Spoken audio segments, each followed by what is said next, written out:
So the conversation continues about drawing talent, growing the population in the state of Michigan, which is something that has been woefully lacking. Those are the key topics. And you heard in the discussion with Eric and Adi, they talked about the dysfunction of government right now. And part of that dysfunction is we do not have a long-range, equitable, and sustainable infrastructure plan. The political infighting, the brinksmanship, the gamesmanship has not yet allowed that to happen. And it doesn't matter, it seems, who's in charge. One of those who is sitting by the roadside watching this is Rob Coppersmith, who is the Executive Vice President of the Michigan Infrastructure and Transportation Association. It's great to have you here, and thank you for your sponsorship of our coverage up here. Oh, you're more than welcome. We're happy to do it. It's really important. Yeah.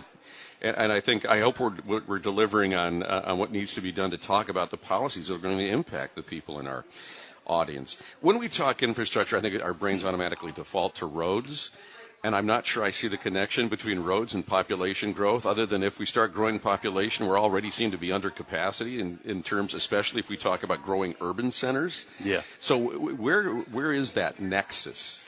Because you're part of the Michigan, this council that they're talking about that will address this.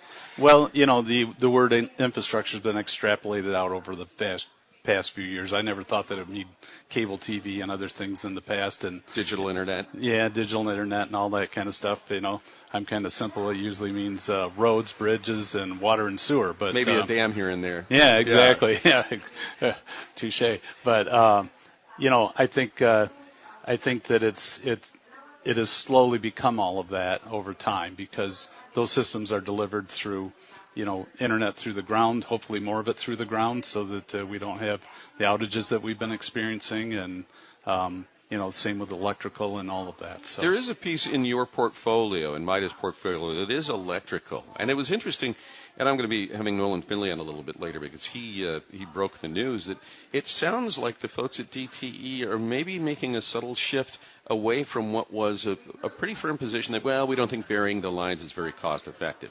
It sounds like they're kind of entertaining that idea maybe a little bit more. That's pretty important, isn't it? Yeah, I think it's important for several different ways. Obviously, for public safety, with the electrical lines being overhead, it'd be nice for them to be buried. And then just if they build it properly, you can put conduits in that can accommodate growth and other things. And, of course, we've got the people that would love to do that work, too. So I think it's a win-win-win for all around. But, of course, all of the things that we need cost money. So I don't get to do his math, but, we think that it's a smart choice or move. How important is good infrastructure to drawing people and drawing new business? Oh, I think it's critical. If you are out of state and you move to Michigan and you're trying to relocate your family and you're looking around and you're going to pick. If your first impression is some of these interchanges that we have, you're not going to draw too many people. Yeah, I mean, I think everybody feels that difference when you drive on a freshly paved road with the new sidewalk next to it with some good-looking streetscaping and all of that kind of stuff. So I do think it makes a difference in if a person would relocate or come back. I also think it says something about sound government and best practices. It's kind of like getting the trains to run on time, right? Right. But in this case, if you can get the roads right, it says, to some extent, our friends down in Ohio have done a better job, and in Indiana, and it does reflect on the overall picture of governance. Well, I'll show my age a little bit. I've been around long enough to see the Blanchard administration and other things like that, and so we go from a bonding program with Blanchard to a bonding program with Engler to Granholm proposing 3 cents a year for 3 years that gets shot down for a gas tax, to a bonding program. Schneider gives us 7.2 cents and says it's a small down payment on a bigger problem. And then our governor came out of the gate real strong, and we got into a bonding program because that wasn't. So I think our leadership at the top has always recognized that we need to do more in this area for the state of Michigan. Okay, so frame the need, and we heard the term equitable and sustainable. What would be a sustainable stipend or an increase now in our road funding package? Well, our PSC report identifies a $3.9 billion annual shortfall just based on our current system without anticipating growth, that type of thing.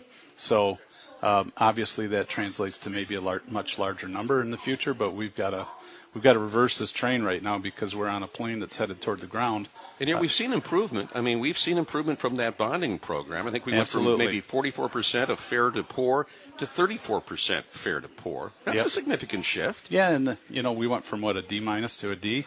So well, I don't. Yeah, I would have told my parents that was improvement when I was in school, but they didn't buy it then, and I don't think anybody's buying it now. Well, and I think it's important to understand that the bonding program has been great, and the additional dollars from the federal government have been great. But the $3.9 billion shortfall incorporates those dollars. I've only got a minute left. There's another word here. That's equitable. Right now, so many people in my audience say, hey, I'm paying for the roads every time I fill up. What about the guy in the Tesla next to me? He's not, he may pay a higher registration.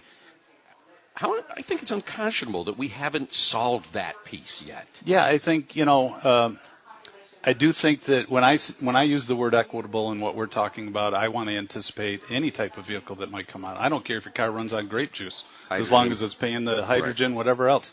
We should all be paying a fair process to, fair price to drive on our roads. We're all driving on the same pavement, and with various degrees of weight. Yeah. Everybody needs to pay their fair share. And even if you don't have a car, how many Amazon trucks back up to your house every day? So very, very, very true. Rob, thanks so much. Thanks, Guy. You're on News Talk 760 WJR.